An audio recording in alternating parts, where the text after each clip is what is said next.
वहीं देश भर में कोरोना मरीजों का आंकड़ा बढ़ गया है। 27,892 लोगों में अब तक पुष्टि हो गई है। जी हाँ, देखिए, या तो अभी 26,916 केसेस सामने थे, लेकिन अब ये ताजे आंकड़े आप तक पहुंचा रहे हैं। 27,892 लोगों में अब तक पुष्टि हो चुकी है। कोरोना से संक्रमित लोग हो चुके हैं। 6,185 लोग ठीक हो चुके हैं और 872 मौत का आंकड़ा। देश भर में 872 लोगों ने अपनी जान गंवा दी है कोरोना वायरस के संक्रमण की चपेट में आने के कारण। तो ये ताजे आंकड़े आपके सामने, तेजी के साथ मामले बढ़ते जा रहे हैं और यही चिंता का विषय है। दरअसल हर संभव प्रयास यहां पर किया जा रहा है, हर संभव टेक्निक का इस्तेमाल किया जा रहा है, हर संभव स्ट्रेटेजी पर काम हो रहा है कि किसी भी तरीके से इस वायरस को, इसके संक्रमण को थामा जा सके, इसे लिमिटेड किया जा सके। लेकिन ऐसा होता हुआ फिलहाल नजर नहीं आ रहा। बेकाबू से हालात होते हुए दिख रहे हैं। उत्तर प्रदेश की बात करें तो यहां पर भी कोरोना वायरस का ग्राफ बढ़ता जा रहा है। आज अलग अलग जिलों में 16 लोगों में संक्रमण मिला है। कानपुर में 6 लोगों में कोरोना वायरस की पुष्टि हुई है। फिरोजाबाद में भी आज 6 लोगों में संक्रमण मिला है। उन्नाव की बात करें तो यहां पर एक महिला पत्रकार की कोरोना रिपोर्ट पॉजिटिव आई। लखनऊ के केजीएमयू की स्टाफ नर्स में भी कोरोना की पुष्टि हुई है। गोरखपुर में दिल्ली से आए मरीज में कोरोना संक्रमण पाया गया। ताजनगरी आगरा में भी आज 2 नए केसेस सामने आए हैं। रायबरेली जिले की बात करें तो यहां से थोड़ी राहत भरी खबर जरूर है। दरअसल रायबरेली में तमाम लोगों के ब्लड सैंपल्स भेजे गए थे, जिनकी रिपोर्ट सामने आ गई है और 45 लोगों की कोरोना रिपोर्ट नेगेटिव आने के बाद यहां पर शासन प्रशासन ने, स्वास्थ्य विभाग ने जरूर राहत की सांस ली होगी। लेकिन अभी फिलहाल ओवर कॉन्फिडेंट होने की जरूरत नहीं है, निश्चिंत होने की जरूरत नहीं है। मामले में सतर्कता और निगरानी बरकरार रहनी चाहिए। हालांकि राजधानी दिल्ली से भी एक थोड़ी राहत की खबर यह है कि कोरोना का हर तीसरा मरीज यहां पर ठीक हो रहा है, यानी कि रिकवरी रेट पूरे देश से यहां पर राजधानी दिल्ली में सबसे ज्यादा बताई जा रही है। इसके अलावा मुख्यमंत्री अरविंद केजरीवाल ने भी जिस तरह से प्रेस कॉन्फ्रेंस करते हुए बड़ी संख्या में प्लाज्मा डोनर्स को इनवाइट किया था कि वो लोग सामने आए, प्लाज्मा डोनेट करें, ताकि प्लाज्मा थेरेपी के माध्यम से कोरोना पेशेंट्स को ट्रीट किया जा सके, उनकी जान बचाई जा सके। और ऐसे में बड़ी संख्या में प्लाज्मा डोनर्स सामने भी आ रहे हैं, यानी कि लोग अपनी जिम्मेदारी को समझ रहे हैं और जान रहे हैं कि हमें मिलकर इस लड़ाई को लड़ना होगा। फिलहाल तो 3 मई तक लॉकडाउन का दूसरा चरण जारी है। ऐसे में कम से कम दिल्ली में तो 3 मई तक ज्यादा रियायत नहीं मिलने जा रही। फिर भी आज पीएम नरेंद्र मोदी सुबह 10 बजे वीडियो कॉन्फ्रेंसिंग के माध्यम से जब देश भर के मुख्यमंत्रियों से बात करेंगे, चर्चा करेंगे, विचार विमर्श करेंगे, क्या कुछ आगे किया जा सकता है, लॉकडाउन को आगे बढ़ाया जाना चाहिए, नहीं बढ़ाया जाना चाहिए, और अगर हाँ तो कब तक और कैसे, और अगर लॉकडाउन को खोला जाएगा तो चरणबद्ध तरीके से कैसे लॉकडाउन का एग्जिट वे संभव हो सकता है, इसको लेकर भी चर्चा आज हो सकती है। और इस वक्त हमारे साथ गाजियाबाद से हमारे संवाददाता गौरव यादव जुड़े हुए हैं और गोरखपुर से आशीष शाही भी हमारे साथ मौजूद हैं। गाजियाबाद का पहले रुख करना चाहेंगे। गौरव, गाजियाबाद में फिलहाल क्या ताजा हालात नजर आ रहे हैं, स्थिति कितनी कंट्रोल में दिख रही है? बिल्कुल, देखिए यदि शिल्पा बात करें गाजियाबाद की, तो गाजियाबाद के चिकित्सकों ने कोरोना को लगभग हरा सा दिया है। गाजियाबाद में बीते दिन 14 एक्टिव केसों को सही करके उनके घर भेजा गया था, यानी कि गाजियाबाद में कल एक साथ 4 पॉजिटिव केस सामने आए थे। लेकिन वही दूसरी तरफ डॉक्टरों ने 14 ऐसे केसेस थे जो पहले से एक्टिव थे, उन्हें नेगेटिव किया और उन्हें भेजा, सही करके उपचार के दौरान उन्हें उनके घर भेजा। लगभग उससे पहले 17 लोगों को गाजियाबाद से पहले सही करके उनके घर भेजा जा चुका था, यानी कि 54 टोटल केस पॉजिटिव पाए गए थे, जिसमें से जो 34 केसेस हैं वो सही किए जा चुके हैं। यानी कि गाजियाबाद में जो डॉक्टर हैं लगातार कोरोना पॉजिटिव संख्याओं को घटाने में लगे हुए हैं।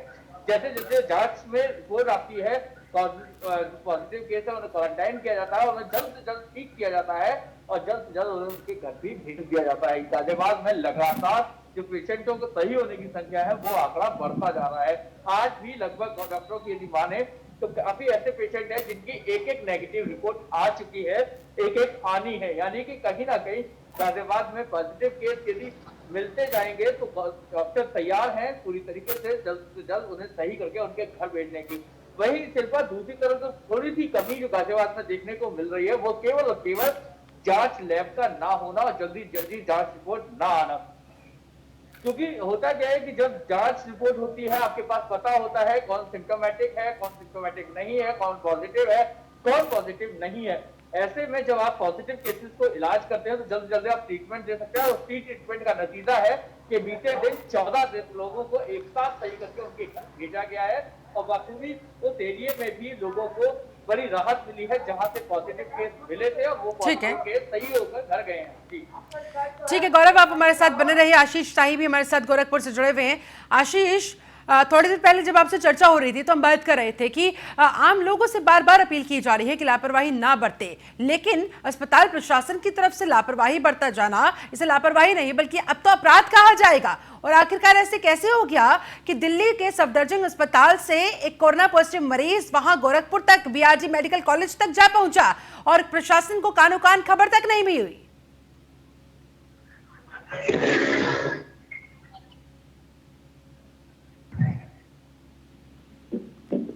आशीष, आवाज मिल पा रही है?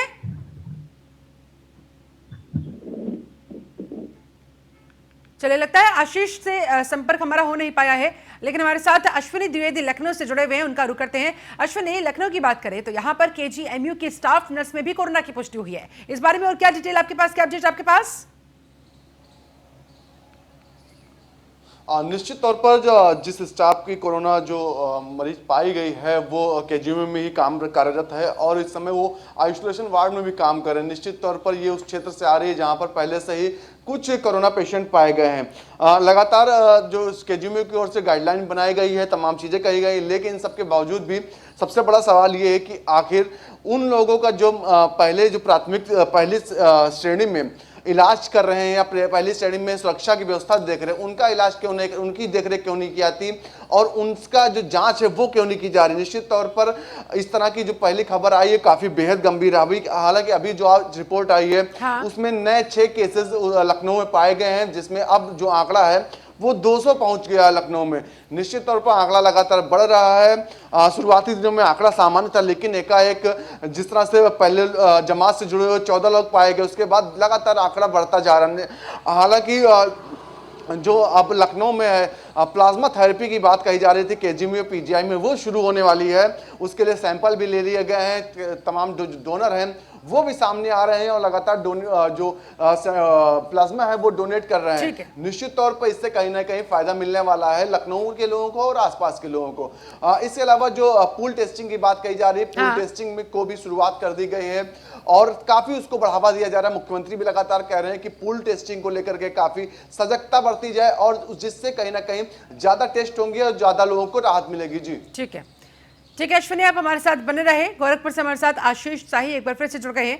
आशीष, गोरखपुर में ये जो ताजा मामला कोरोना पॉजिटिव केस जो सामने आया है, इसके बारे में क्या कुछ और पता लग पा रहा है? इस शख्स की उम्र कितनी है और दिल्ली के सफदरजंग अस्पताल में एडमिट था, क्यों एडमिट था और वहां पर इसका कोरोना टेस्ट क्यों नहीं हो पाया? और जब यहाँ दिल्ली से गोरखपुर वो शख्स आया, जब उसकी तबीयत बिगड़ी तब इसका टेस्ट कराया गया, तब पता लगा कि कोरोना पॉजिटिव है? जी बिल्कुल, मैं आपको बता दूं कि ये दिल्ली की बड़ी लापरवाही है कि कोरोना पॉजिटिव मरीज को छोड़ दिया जाता है और वहां के लोग लेके गोरखपुर पहुंचते हैं और तबियत बिगड़ने पर उसी दिन शाम को बीआरडी मेडिकल कॉलेज में लाते हैं। जब बीआरडी मेडिकल कॉलेज इसका जांच किया जाता है तो कोरोना पॉजिटिव पाया जाता है और इनकी उम्र लगभग 47 साल है। बाबूलाल ये गोरखपुर से करीब 40 किलोमीटर दूरी पे उरुआ बाजार में रहने वाले हैं। हाँ, फिलहाल क्या कुछ स्थिति वहां पर बताई जा रही है? जी बिल्कुल, मैं आपको बता दूं कि इनके परिवार में जितने लोग हैं उन लोगों को क्वारंटाइन कर दिया गया है।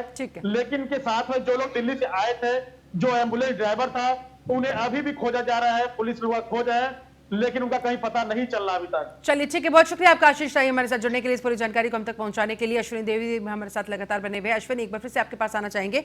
हमने देखा गोरखपुर में किस तरीके से ये प्रशासनिक लापरवाही की वजह से केस सामने आया है। आखिरकार इस तरह की लापरवाही अश्विनी कब तक बढ़ती जाएगी?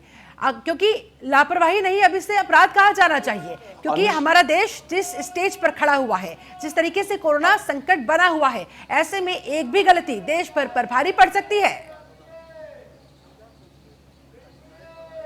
और निश्चित तौर पर अगर बात करें प्रशासनिक लापरवाही के, तमाम जिलों में देखा जा रहा है कि वहां जो प्रशासन, स्थानीय प्रशासन है, उसकी तरफ से लापरवाही की जाए। आगरा की मामला लीजिए, वहां पर तमाम जो खामियां प्रशासन की ओर से दिखाई दे रही हैं, हाँ। जिसको लेकर के जो स्थानीय मेयर हैं, लेकर विधायक तक ने शिकायत की। निश्चित तौर पर उसी प्रकार का गोरखपुर से मामला आया है। कहीं ना कहीं जिस तरह से लगातार मुख्यमंत्री ने कहा कि सीमाओं को सील रखिए, कोई भी जिले में एंट्री कर रहा है तो बाकायदा उसकी टेस्ट किया जाए, बाकायदा उसको ऑब्जर्वेशन में रखा जाए, क्वारंटाइन किया जाए। लेकिन सबके बावजूद जो स्थानीय अधिकारी हैं वो इन सबको धता बता करके अपने ही रंग में रंगे हुए हैं, कहीं ना कहीं जिसका खामियाजा और जो मुख्यमंत्री की मुहिम है उसको बट्टा लगता दिखाई दे रहा। निश्चित तौर पर इस तरह से अगर आगे चलता रहा तो वाकई ये एक परेशानी का सबब बनकर सामने आ सकता है, जिससे आम लोगों को नुकसान होगा। साथ ही साथ जो अभी तक किया कराया, सरकार द्वारा किया कराया गया है, जो इतनी मेहनत की गई है, उस पर इस तरह के अधिकारी, इस तरह के कर्मचारी पूरी तरह पानी फेर देंगे। क्योंकि एक और तो लगातार जब मुख्यमंत्री 18-18 घंटे 20-20 घंटे काम कर रहे हैं और लगातार लोग मॉनिटरिंग पल के कर रहे हैं, उनकी टीम बनाई गई, वो लगातार मॉनिटरिंग कर रहे हैं। लेकिन स्थानीय जो प्रशासन है उनकी खामियों की वजह से कहीं ना कहीं इसका खामियाजा भुगतना पड़ रहा। आप एक वाकया उठा लीजिए नोएडा का। नोएडा में शुरुआती दिनों में कितनी तेजी से जो वाकये बढ़े थे, जो ये संक्रमित व्यक्ति मिल रहे थे, संक्रमण का खतरा बढ़ रहा था। लेकिन उसके बाद मुख्यमंत्री ने तत्काल वहां कार्रवाई की, वहां के जो स्थानीय डीएम थे उनको तत्काल हटा दिया, साथ ही साथ सीमों पर कार्रवाई की। निश्चित तौर पर उसके बाद नए अधिकारी आए, कहीं ना उसके बाद जो कोरोना का संक्रमण बढ़ रहा था, तमाम परेशानी तो उनको कंट्रोल करने में कामयाबी पाई गई। आज की स्थिति यह है, जो जिस तरह से ग्राफ नोएडा का बढ़ रहा था, आज नोएडा का ग्राफ नहीं बढ़ रहा है। काफी अच्छी तरह से वहां पर यानी कि नोएडा ने समय रहते सबक ले लिया और उसका नतीजा अब सबके सामने है। मात्र 44 वहां पर एक्टिव केसेस अब बाकी बचे हुए हैं और 45 से ज्यादा केसेस वहां पर ऐसे हैं जो कि रिकवर होकर अपने घरों को लौट गए हैं। अश्विनी, आप हमारे साथ बने रहिएगा। प्रशांत कुलश्रेष्ठ भी हमारे साथ आगरा से जुड़ गए हैं। आगरा का बार बार जिक्र हो रहा है प्रशांत, और वो इसलिए हो रहा है क्योंकि आगरा में आंकड़े थमने का नाम लेते हुए फिलहाल तो नजर आ नहीं रही है। आज की क्या ताजा स्थिति वहां पर, ताजा आंकड़ों के साथ अपडेट दीजिए और यह बताएं कि वहां पर प्रशासनिक स्तर पर लापरवाही का आलम क्या अब भी जारी है या फिर उस पर लगाम लगा दी गई है? निश्चित तौर पर ताजनगरी आगरा में अगर हम अपडेट की बात करें तो कल 2 नए केस सामने आए हैं और नए केस के साथ में ये संख्या 373 यानी 373 पॉजिटिव केस में पहुंच गई है। आगरा की आबो हवा खराब हो चुकी है, यहाँ हालात बद से बदतर हो रहे हैं और एक कल नए कोरोना पॉजिटिव मरीज की मौत हुई है, यानी कि अब 10 मरीजों की मौत हो चुकी है। सबसे बड़ी जो दिक्कत आ रही है कि कोरोना के अलावा अन्य बीमारी से ग्रसित मरीज जब अस्पताल पहुंच रहा है और अस्पताल पहुंचने वाले मरीज का उपचार के दौरान मौत हो जाती है, मौत के बाद में कोरोना पॉजिटिव की रिपोर्ट आती है, तब प्रशासन को यह मालूम पड़ता है कि मरने वाला जो मरीज था वो पॉजिटिव था। तब तक वो अन्य मरीजों को संक्रमित कर चुका होता है वहां के चिकित्सा विभाग, स्वास्थ्य कर्मी या ये कहे कि तीमारदार को वो पॉजिटिव कर चुका होता है। ऐसे में वक्त की जरूरत प्रशांत क्या दिखती है कि क्या रैंडमली ज्यादा से ज्यादा टेस्ट होने चाहिए? इंतजार ना करें कि किसी के अंदर लक्षण दिखे तो वो सामने आए, तब उसका टेस्ट कराया जाए, तब उसकी पुष्टि हो, उसके बाद फिर उसको ट्रीटमेंट शुरू किया जाए, बल्कि अब हमें रैंडमली टेस्ट करने होंगे ताकि पता लगाया जा सके कि जिन लोगों में लक्षण नहीं भी है और अगर वो कोरोना से संक्रमित हो चुके हैं तो उन्हें सेपरेट आउट जल्द से जल्द किया जाए। देखिए, न्यूज़ 1 इंडिया लगातार ताजनगरी आगरा से यही खबर बता रहा है कि आगरा के जिला प्रशासन और स्वास्थ्य विभाग की एक बहुत बड़ी लापरवाही हुई है, जिसका खामियाजा ताजनगरी के लोगों ने भुगता है। ऐसे में जिला प्रशासन और स्वास्थ्य विभाग को ये सोचना होगा कि जब ताजनगरी में 373 केस हैं और ताजनगरी उत्तर प्रदेश में पहले पायदान पर बीमारी के मामले में पहुंच गई है, अब किसी बात का इंतजार नहीं करना होगा, ज्यादा से ज्यादा टीमों का गठन करना होगा, मजिस्ट्रेट लगाने पड़ेंगे और हर एक व्यक्ति जहां पॉजिटिव पाया गया है उसके आसपास के लोग, उसके ऑफिस के लोग, उसके पर प्रशांत, उसके दोस्त, तमाम कवायदे, तमाम स्ट्रेटेजीज यहां पर धरातल पर उतारते हुए योगी सरकार नजर आ रही है। नोडल अधिकारियों को भी वहां पर तैनात किया गया है। क्या फिर भी परिस्थिति में कोई परिवर्तन आता हुआ नजर नहीं आ रहा? देखिए, ताजनगरी आगरा की अगर हम बात करें तो यहाँ कोई परिवर्तन नजर नहीं आ रहा है, बल्कि यहाँ जो जिला प्रशासन है, स्वास्थ्य विभाग है, वो शासन को गुमराह करने का काम कर रहा है। यहाँ से गलत रिपोर्ट शासन को भेजी जा रही है कि यहाँ सब कुछ ठीक ठाक है, बल्कि यहाँ हालात बिल्कुल बद से बदतर हो रहे हैं। यहाँ आबो हवा खराब हो चुकी है। जो लोग क्वारंटाइन किए गए हैं या आइसोलेट किए गए हैं, कल सोशल मीडिया पर एक वीडियो वायरल हुआ था, किस तरीके से उनको वहां रखा जा रहा है, अंदर का हालात कैसे हैं, किस तरीके से वहां गंदगी का आलम है। चूंकि वो एक वैसे ही वैश्विक महामारी से पीड़ित हैं और जिस क्वारंटाइन सेंटर में उन्हें रखा गया है वहां भी भीषण गंदगी का आलम है, ऐसे में वो और संक्रमित हो सकते हैं। तो लिहाजा जो जिला प्रशासन है, स्वास्थ्य विभाग है, न्यूज ऑन इंडिया लगातार बता रहा है कि आगरा में जिला प्रशासन और स्वास्थ्य विभाग धरातल पर काम नहीं कर रहा है। यहाँ के अधिकारी शासन को गुमराह करने में लगे हैं और यही वजह है कि आगरा की आबो हवा खराब हो रही है। दिन प्रतिदिन कोरोना पॉजिटिव केस की स्थिति संख्या बद से बढ़ रही बदतर है। होती जा रही है। चलिए ठीक है प्रशांत, आप हमारे साथ बने रहे। इस वक्त हमारे साथ सुनील मिश्रा भी बदायूं से और ज्यादा ताजा जानकारी के साथ जुड़ गए हैं, उनका रुख करते हैं। बदायूं में क्या ताजा हालात नजर आते हैं सुनील? वहां पर धरातल पर कैसी व्यवस्थाएं वहां पर दिखाई दे रही है? कितने केसेस वहां पर फिलहाल सामने आ रहे हैं? देखिए, दरअसल बदायूं में जो है केसेस थमने का नाम नहीं ले रहे हैं, एक के बाद एक केसेस सामने आ रहे हैं और यहाँ गिनती जो है पॉजिटिव केसेस आने की जो है 16 हो चुकी है। और जहाँ बताया ये भी जा रहा है कि अभी तक जो है एक नेगेटिव रिपोर्ट आ गई है, लेकिन अभी आधिकारिक तौर पर उसकी पुष्टि नहीं हो पा रही है। इस हिसाब से गिनती 15 हो सकती है, लेकिन अभी आधिकारिक पुष्टि नहीं हुई है। लेकिन यहाँ 16 पॉजिटिव रिपोर्ट आ चुकी है, जिनमें जमाती है और शहर के है। वहाँ एक बैंक अफसर की भी रिपोर्ट पॉजिटिव आई है। वो हड़कंप सा मचा हुआ है जनपद में, लेकिन स्वास्थ्य व्यवस्थाएं जो है पूरी तरीके से मुस्तैद दिखाई दे रही है। जी ठीक है, स्वास्थ्य व्यवस्थाएं आप बता रहे हैं कि मुस्तैद नजर आ रही है। वहां पर व्यवस्थाएं भी की गई हैं, क्वारंटाइन सेंटर्स वहां पर बनाए गए हैं, आइसोलेटेड सेंटर्स वहां पर बनाए गए हैं। ऐसे में टेस्टिंग को लेकर क्या कुछ अपडेट, अगर लोगों के टेस्ट हो रहा है कोरोना की पुष्टि के लिए, तो कितने समय में रिपोर्ट सामने आ जा रही है? देखिए, दरअसल हर रोज यहाँ से जो है संदिग्ध मरीजों की रिपोर्ट जा रही है और जैसे जैसे जो है रिपोर्ट सामने आ रही है वैसे वैसे बताया जा रहा है। वही जो है जो कोरोना पॉजिटिव रिपोर्ट्स आ रही है उन मरीजों को जो है तत्काल बरेली शिफ्ट किया जा रहा है। ऐसे में जो है ये पता चल पा रहा है कि अभी तक जो है जो रिपोर्ट सामने आती है वो बताई जाती है, लेकिन जो है यहाँ राजकीय मेडिकल कॉलेज है, यहाँ चेकअप की व्यवस्था करने की बात की जा रही है, जैसा कि जल्दी ही ऐसा होने की संभावना सामने आएंगी। जी ठीक है, तो बदायूं के जो केसेस सामने आते हैं उनकी रिपोर्ट्स के लिए कहां उन्हें भेजा जाता है, कहां पर उनके ब्लड सैंपल्स को सेंड किया जाता है?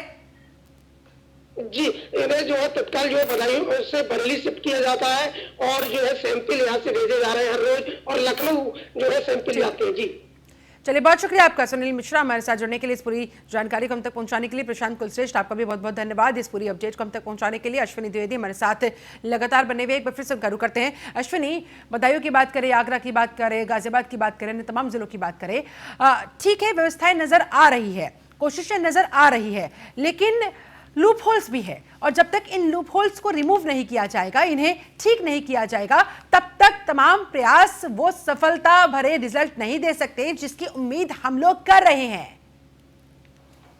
अश्विनी, निश्चित तौर पर शिल्पा, अगर बात करें पेशेंट के बढ़ने की, तो एक तो देखो सबसे बड़ा कारण यहाँ पर पेशेंट बढ़ने का है जो सामने आ रहे हैं वो है टेस्टिंग लगातार बढ़ रही है, तो सिंपल सी बात है वहाँ पर जो संक्रमित लोग हैं सामने आएंगे। लेकिन सबसे बड़ी बात यहाँ पर एक और है, दूसरी ये कि जो लोग संक्रमित व्यक्ति के संपर्क में पहले कभी आए होंगे या उनको जानकारी नहीं है कि हम संक्रमित व्यक्ति के संपर्क में आए, तो उनकी टेस्टिंग अगर समय से रहते होती है तो निश्चित तौर पर तो कहीं ना कहीं इसको रोका जा सकता है। लेकिन ऐसा इतनी बड़ी मात्रा में टेस्टिंग उत्तर प्रदेश में नहीं हो पा रही है कि हर एक की टेस्टिंग की ओर बढ़ा जाए, कि हर व्यक्ति की टेस्टिंग की जाए, या भारत में पूरे कहें कि हर व्यक्ति की टेस्टिंग की जाए। और टेस्टिंग की जो प्रक्रिया है वो भी अभी लंबी है, 2 दिन में रिपोर्ट आ रही है, निश्चित तौर पर पूल टेस्टिंग। लेकिन फिर गोरखपुर जैसे केसेस कैसे ट्रेस किए जाएंगे? कदम उठा लिया गया। अश्विनी, गोरखपुर में जिस तरीके से मामला सामने आया था, कोई सिम्टम्स नहीं था, कुछ नहीं था, दिल्ली के सफदरजंग अस्पताल ने जिसके बाद उसको गोरखपुर के लिए रवाना कर दिया, बाकायदा एम्बुलेंस से ये शख्स अपने परिवार के साथ वहां गोरखपुर पहुंचा और उसके बाद जाकर तबीयत बिगड़ी, तब पता लगा कि भाई कोरोना था इसके अंदर, और कोरोना की रिपोर्ट के बाद फिर पुष्टि होने के बाद तब जाकर वहां पर हड़कंप मचा। आखिरकार फिर इस तरह के मामले कैसे ट्रेस में आएंगे अगर हमें रैंडमली टेस्टिंग की सुविधा जल्द से जल्द धरातल पर नहीं उतारी गई तो? निश्चित तौर पर अगर हम बात करें इससे तमाम उत्तर प्रदेश से लेकर के महाराष्ट्र की बात करें, दिल्ली की बात करें, तमाम ऐसे मामले आए जो लोग जिनके अंदर कोई भी सिम्टम नहीं था, कुछ भी नहीं था, नॉर्मल जिंदगी जी रहे थे, लेकिन जब उनकी टेस्टिंग की गई, जब उनका टेस्ट हुआ तो उनके अंदर कोरोना पॉजिटिव पाया गया। निश्चित तौर पर रैंडम टेस्टिंग की बात करें तो वाकई बहुत सख्त जरूरत इस समय उत्तर प्रदेश में है, क्योंकि जितनी ज्यादा टेस्टिंग बढ़ेगी, जितनी ज्यादा टेस्ट किया जाएगा, कहीं ना कहीं उतने हम सक्षम होंगे इसको हराने में, उतने सफल होंगे, क्योंकि जब जानकारी जब तक नहीं हो पाएगी कि कौन सा व्यक्ति संक्रमित है, कौन सा व्यक्ति के अंदर इस तरह का संक्रमण हो सकता है। तो जब तक पहचान नहीं की जा सकती तब तक ना उसका इलाज हो पाएगा और ना ही उसको क्वारंटाइन किया जा सकता या उसका ऑब्जर्वेशन में रखा जा सकता। निश्चित तौर पर समय रहता है, इन सब चीजों को बढ़ाने की जरूरत है। हालांकि शुरुआती जो दिनों की बात करें, पहले 5 लैब, फिर 8 लैब, फिर 10 लैब, अब 14 लैब जो हैं वो टेस्टिंग ठीक है, लैब बढ़ाने की बात कही जा रही है, पूरी टेस्टिंग की बात कही जा रही है। ऐसे में अगर हम बात करें अश्विनी, अब प्लाज्मा थेरेपी की केजीएमयू में शुरुआत हो गई है, क्या कुछ फिलहाल इसकी स्टेटस रिपोर्ट कहती है वहां लखनऊ से, केजीएमयू से प्लाज्मा थेरेपी की? निश्चित तौर पर प्लाज्मा थेरेपी की बात करें तो लखनऊ के केजीएमयू सहित पीजीआई में भी शुरुआत हो चुकी है। अभी तक 4 डोनर जो हैं वो डोनेट कर चुके हैं, जिसमें जो कि रेजिडेंट डॉक्टर थे जो पहले संक्रमित हुए थे इलाज करने के दौरान, उन्होंने भी अपना जो सैंपल दिया है, डोनेट किया। निश्चित तौर पर उसको लेकर के आगे कदम उठाए जा रहे हैं। मेडिकल तमाम तरह की तकनीकी चीजें होती हैं, उनको लेकर के भी हर बिंदु पर विचार किया जा रहा है, क्योंकि हालांकि चाहे प्रदेश की बात करें, देश की बात करें, विश्व की बात करें, इससे पहले भी तमाम जो बीमारियां हुई, सार्क जो कोरोना था, उससे इसके अलावा भी तो कहीं ना कहीं उसमें प्लाज्मा थेरेपी काफी कारगर साबित हुई। और बड़े बड़े जो यानी कि कुल मिलाकर हमको अपनी टेस्टिंग कैपेसिटी को और अधिक बढ़ाना होगा ताकि रैंडमली भी हम लोगों तक पहुंच सके, उनके टेस्ट कर सके और सेपरेट आउट उन्हें कर सके अगर किसी के अंदर कोरोना है तो। चलिए, बहुत शुक्रिया आपका अश्विनी द्विवेदी हमारे साथ जुड़ने के लिए, इस पूरी जानकारी को हम तक पहुंचाने के लिए। और इस वक्त हमारे साथ फिरोजाबाद से हमारे संवाददाता सौरभ उपाध्याय भी जुड़े हुए हैं। फिरोजाबाद में नए 6 केसेस आने के बाद सौरभ, फिलहाल कितना हड़कंप वहां पर प्रशासन में मचा हुआ है और कैसे इन नए 6 केसेस के अंदर संक्रमण फैला, क्या कुछ जानकारी मिल पा रही है? बिल्कुल शिल्पा, आपको बताऊं फिरोजाबाद में लगातार कोरोना मरीजों की संख्या बढ़ रही है और कल रविवार को हड़कंप मच गया है। 17 मरीज एक साथ कोरोना के पाए गए हैं। सुबह 11 की जानकारी मिली, देर रात 6 मरीजों की जानकारी दी गई है। तो इस तरह ये 17 मरीज हैं। इसमें सबसे बड़ी बात यह है कि महापौर का जो प्राइवेट कर्मचारी था उसके परिवार और उनके संपर्क में आए हुए तमाम लोग शामिल हैं। तो इस तरह ये जो ग्राफ है लगातार बढ़ रहा है। ग्राफ इस समय 97 का 96 का हो गया है और 4 कदम दूर ही है हम शतक से। और वहीं दूसरी ओर फिरोजाबाद में शासन की तरफ से भेजे गए नोडल अफसर भी आ गए हैं, लगातार जो है मीटिंगें कर रहे हैं। जिलाधिकारी एसएसपी अभी भी भ्रमण में, हॉटस्पॉट एरिया में भ्रमण पर निकले हुए हैं। तो चूंकि लगातार भ्रमण हो रहा है लेकिन ये स्थितियां कंट्रोल शिल्पा नहीं हो पा रही है और यही चिंता की बात है। चलिए ठीक है, बहुत शुक्रिया आपका सौरभ उपाध्याय इस पूरी जानकारी को हम तक पहुंचाने के लिए।